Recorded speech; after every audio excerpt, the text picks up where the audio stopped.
So welcome everybody to tonight's webinar. We are joined with Lisa Schultz from Chicago Title. Oh gosh, Monday little blip. She's going to go over the new changes that are going into effect regarding FinCEN. So it's like, if we don't know what FinCEN is, here we go. Let's go. Another thing for us to know about. But let's go ahead and turn the time over to Lisa to kind of bring us up to speed on what we need to be aware of. There have been some changes, of course. So from the title and escrow world, it will impact our clients. There you go. So first of all, hello and welcome. You're probably tired of seeing us stuff your emails with all this stuff.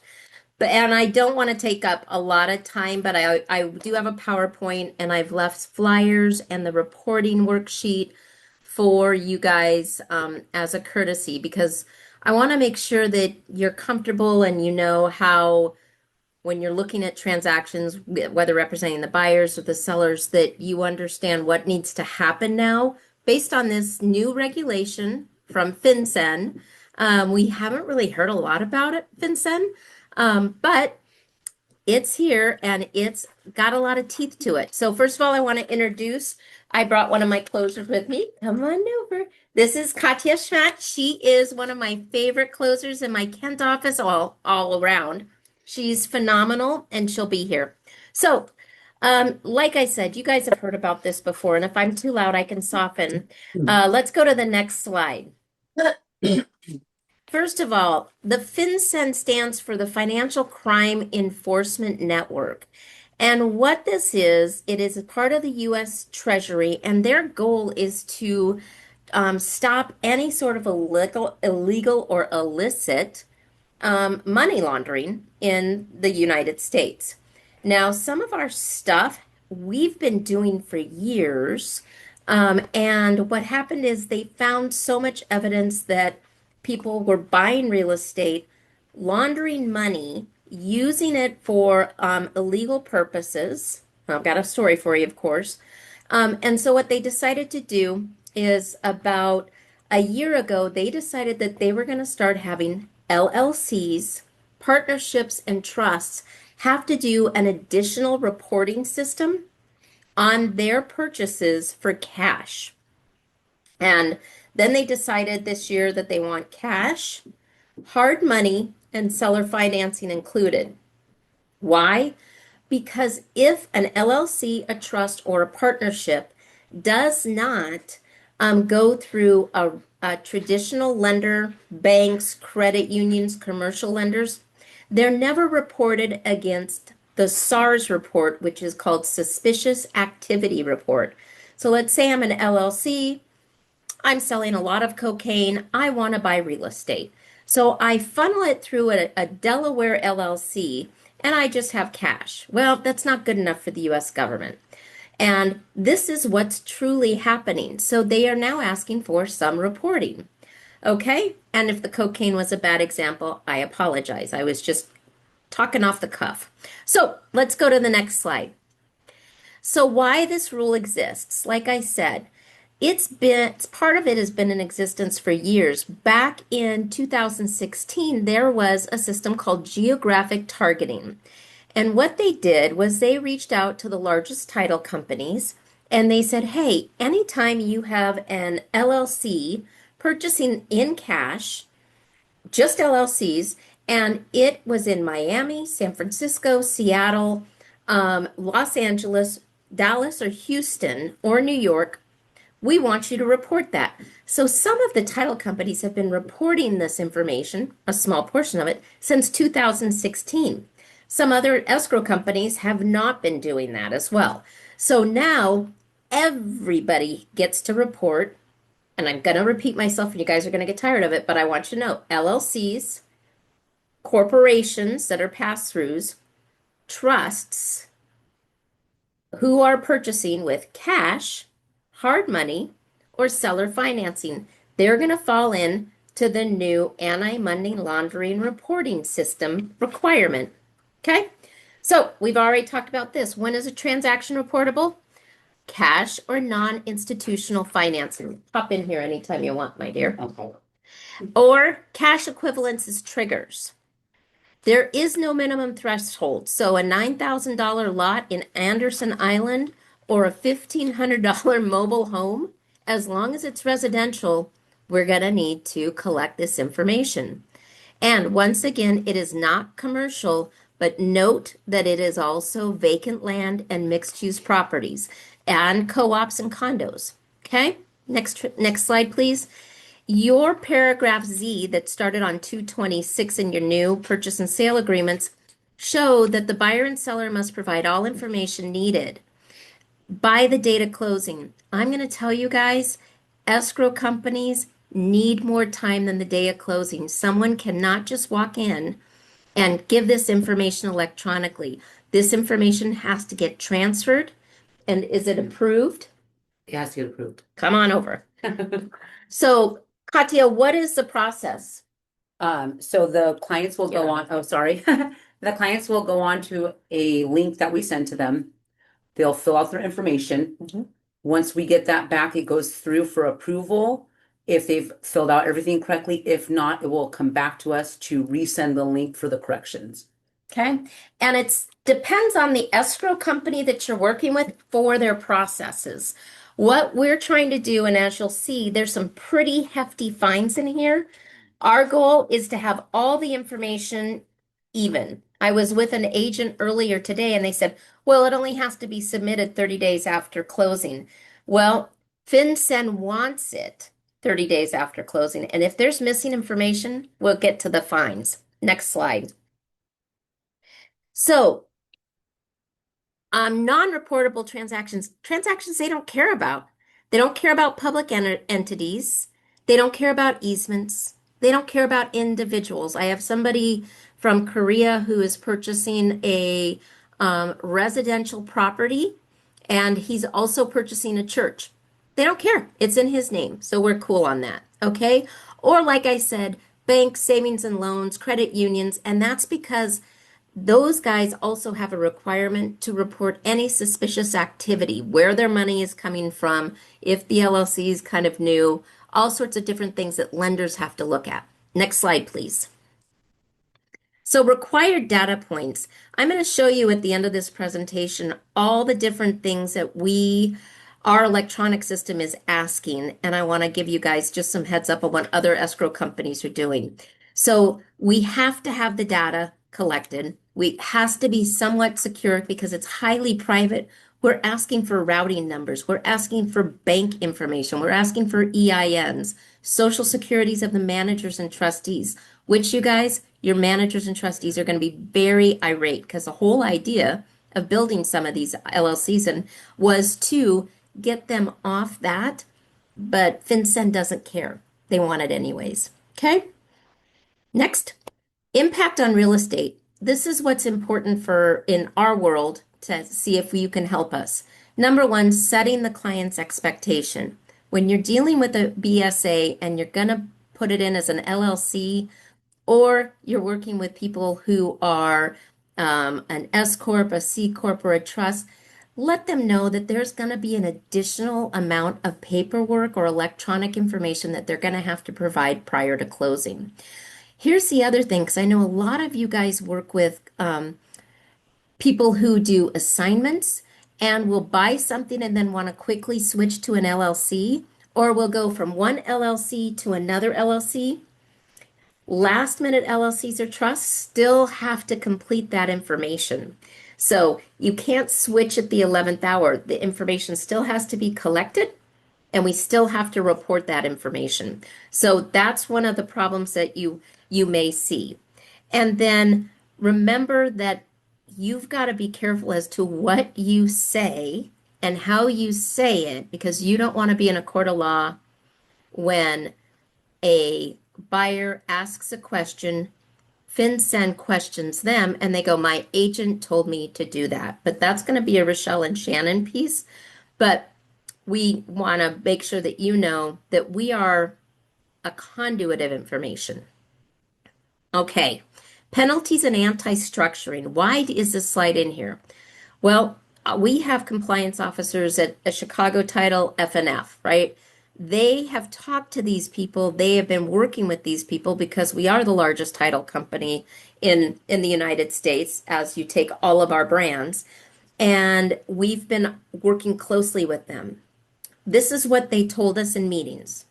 We are going to look at quick claim deeds and transfers 30 to 60 days before you close and up to 90 days after you close. And if we see somebody who was an LLC who quick claims it to an individual, or is an individual then quick claims after closing to an LLC, we're going to immediately estimate that they are willfully trying to avoid FinCEN, and there could be penalties and fines.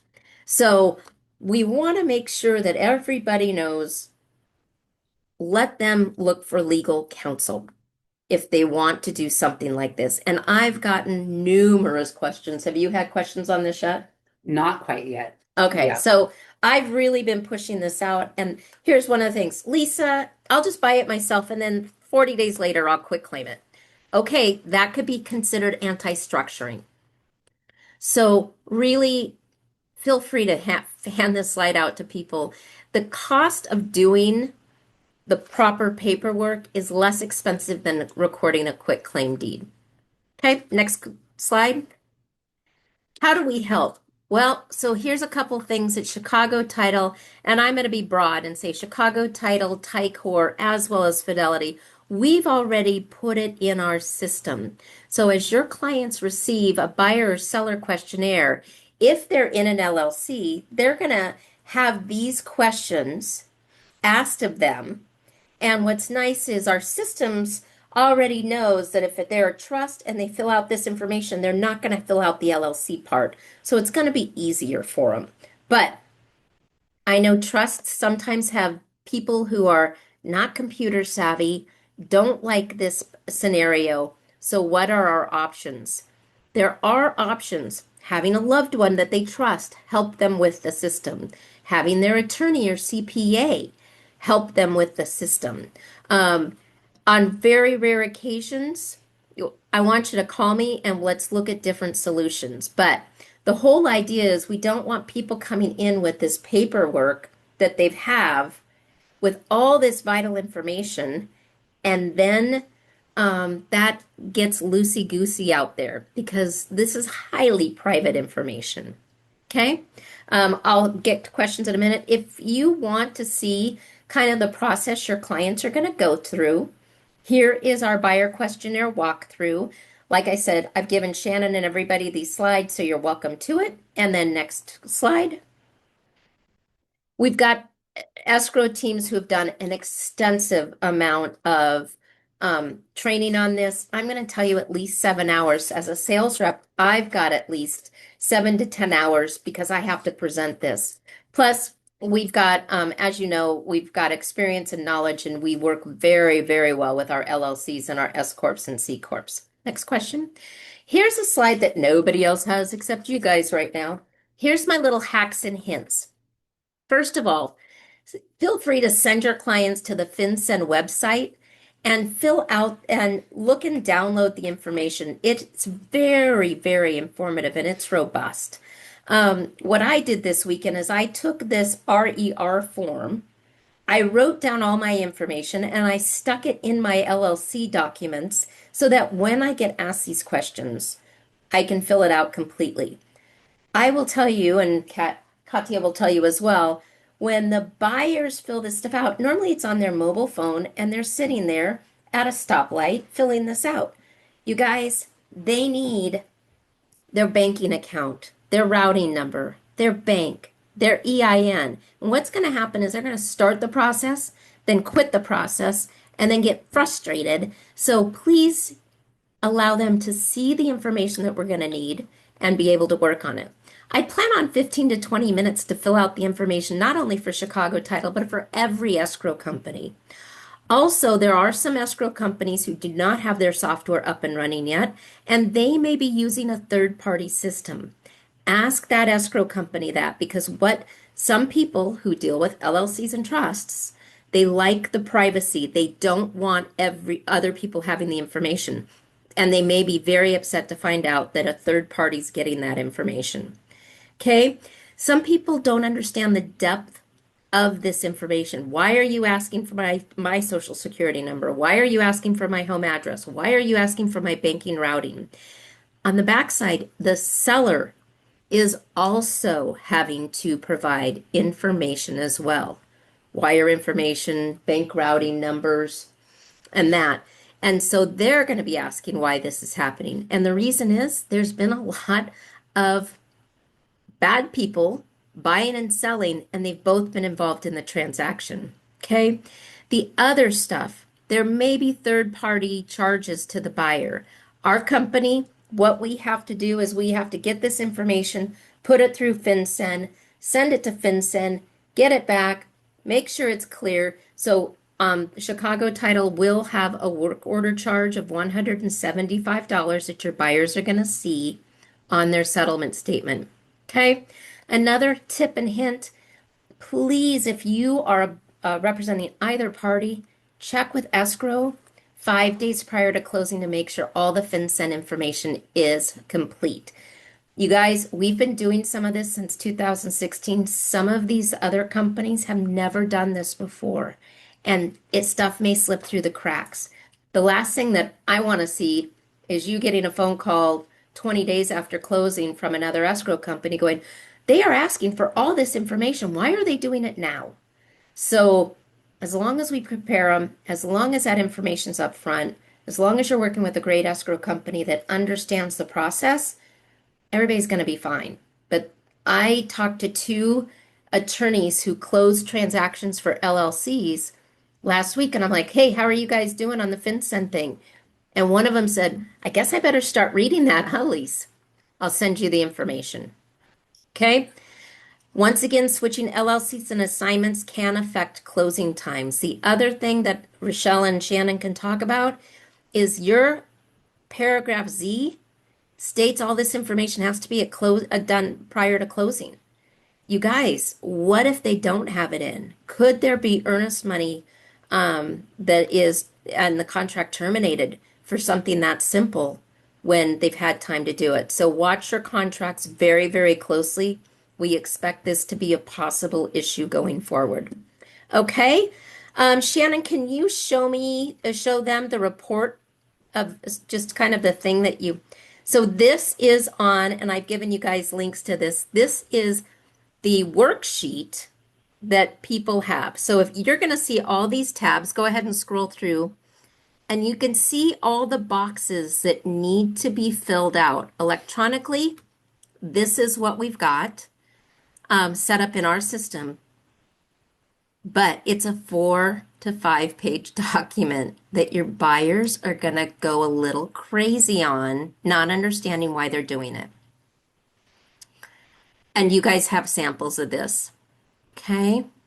Katya, do you have anything? No, you said you said it all. I think the most important thing right now for all of us is setting the expectations. Once those expectations are set with buyers and sellers, it's not so scary for them because this is going to be a new journey for all of us. So we're all going to learn together. But I think as long as they're aware that this is coming, we'll handle the rest of it. Yeah, and we're happy to answer any questions. You guys know that I adore you guys. You're my favorite office. So if you end up having questions from your clients and you feel comfortable with me explaining it or talking about it, whether it's my company or another company, I am happy to help you guys out any way I can for that. Okay, any questions? I've got a couple questions, Lisa. I You always do. got it. So you said that there was a fee on that will come on the settlement statement. Has the net sheets been adjusted that you Yes, guys put on together? Chicago Agent, they have been adjusted. Okay. And so what's great about Chicago Agent is it says, and I tested it today, it's the first thing it says on buyer, as soon as you hit cash or seller financing, it says, are you aware of the FinCEN? Is this Okay. a FinCEN transaction? You can hit yes, and then it says contact your title company for more information. And so there was a fee associated with, and I would assume that would be like Chicago Fidelity, Ticor, all three of those companies would charge that. Is that on the buy side and the sell side when it's Just the buy. just the buy side? Okay. But I think that's a great question, Rochelle. Ask your escrow companies if they're charging on the seller side as well and what those fees are. And you may see a third-party fee in your settlement if they're using a third-party company. So that question becomes really essential. If you're closing and you know it's a cash or it's an investor, you might want to find out if you're not using Chicago Fidelity or Ticor. Yeah. Okay. We had a couple questions from the chat here too. So if you're shy, go ahead and throw it in the chat and I'll ask it for you. I won't throw your name in the mix, but I'll just ask your question. So real quick, so I have a question. Doing a cash transaction right now, I believe the cash funds were transferred from parents, short-term loan to grown daughter from a trust, but the purchase is just cash in her and her husband's name. Everything I've heard so far, I don't believe this triggers FinCEN. Can you advise? FinCEN. Let's vote. FinCEN, not FinCEN, not FinCEN, not FinCEN.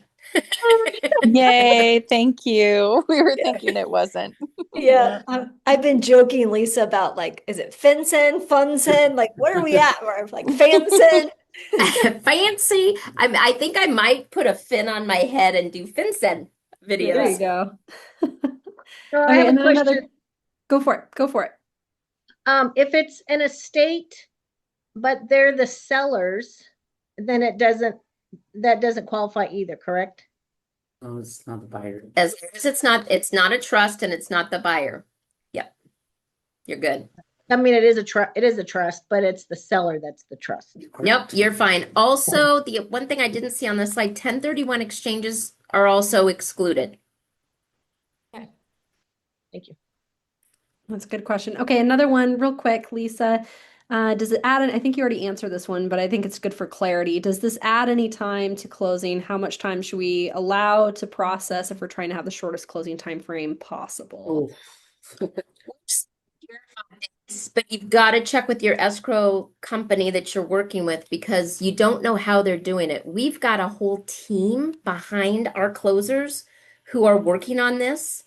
There's a ton of extra work that the closer and the assistant have to do because of all the verifications that they've got at the information. Then they submit it in. Then we have a group behind us who checks to make sure we've got everything, and then they report it. But if you've got one escrow closer, one assistant in a small company, it could take a little while. That's why I recommend you ask that closer 5 days before closing that they've got everything, because you don't want to delay. But I think on a fast transaction where you guys are trying to figure out how fast to do the contract, as long as the buyer is truly aware, like they're not going to be surprised.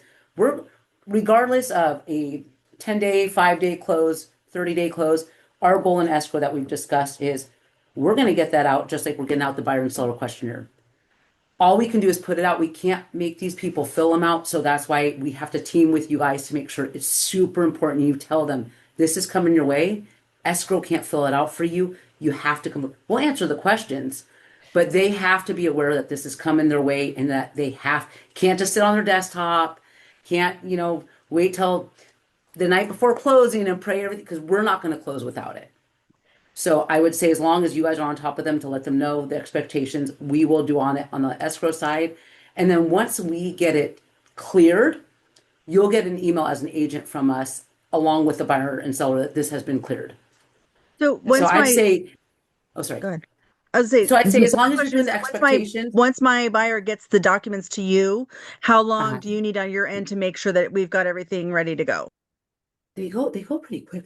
I don't know. I haven't done one yet, so I can't tell you if it takes them 24 hours to get back to me. But I know that from what we've been told, as long as we're getting them done pretty quick, we should still be able to do our 5-day and 10-day closes. Our group is looking at 24-hour turnaround. Great. But we're not everybody. We've got a massive team behind us all doing this. Like this week, so this started March 1st. And so we looked at every open file that we had LLCs and trusts with. And this week we have 10 FinCEN transactions that are going to close that we've got to make sure they've got all that information. It's like collecting Form 17s, disclosures. That's a good way of thinking about it. It really is. That When you think about is. it, it's kind of like how many pages Shannon It's showed on the another screen. FERPTA, basically. What Yeah. was it? 5 pages we had to fill out? Yep. Yeah. We're getting there.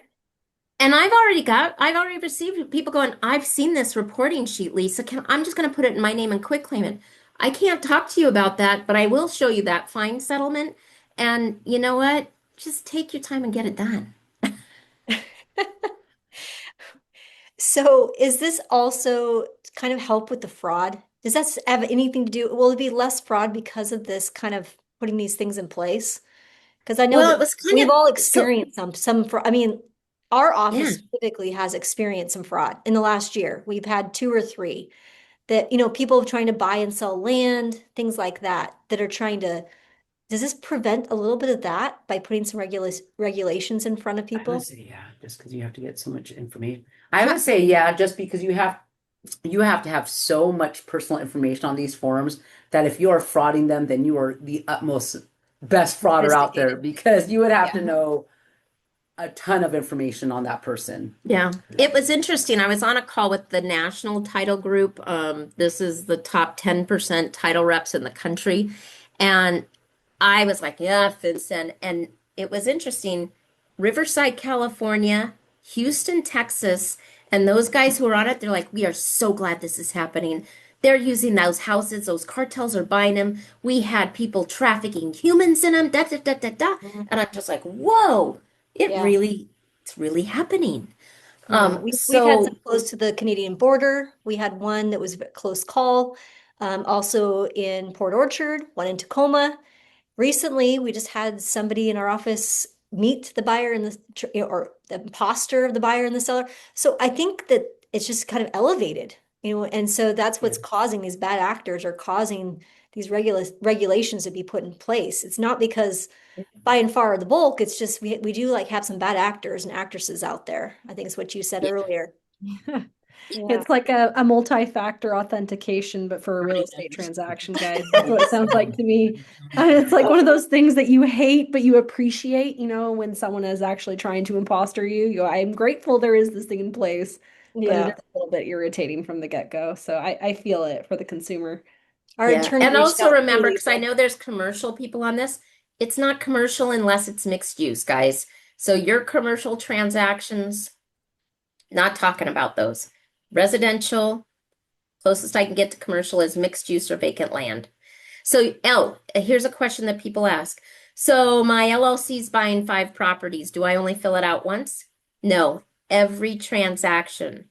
So you guys who are working with builders, your builders are hiring somebody to fill this stuff out because they may be closing 20 transactions a month.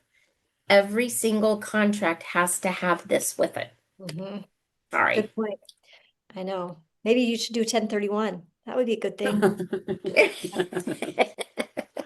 That's good. What else? Yeah. Other questions? You guys are giving good ones. I had one today, they said, so if they shoot a fine out and then they research it, will they give us our money back?